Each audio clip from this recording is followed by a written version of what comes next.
Bună dimineața! Astăzi suntem la Zlatna, unde vrem să vă prezentăm un proiect de succes, o colaborare între AFIR și instituții locale, cum este Primăria orașului Zlatna, un proiect prin GAL, în care s-a construit această hală agroalimentară, această piață agroalimentară, pe care o să o vedem, unde o să vedem o serie de producători locali și importanța produselor tradiționale românești. Haideți să intrăm!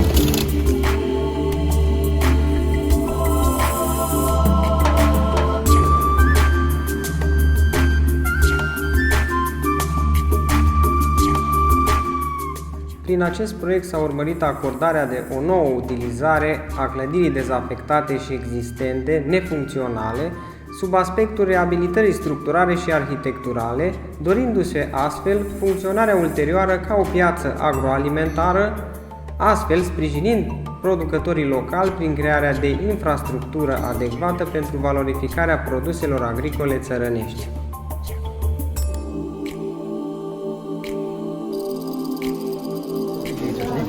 Ce, cum e albina, îți face miere, cum produci. Și atunci am zis să se facă din provine miere.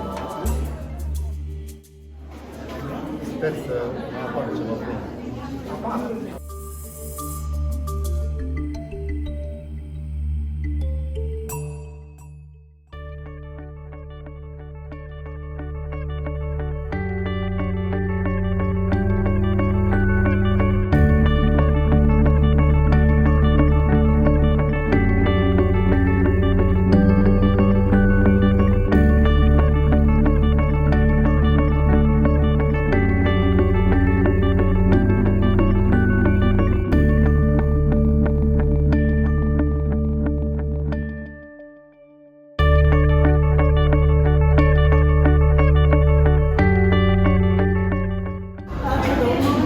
Româna, ce faceți? Iară sunteți pusă la rând. Iară, țară.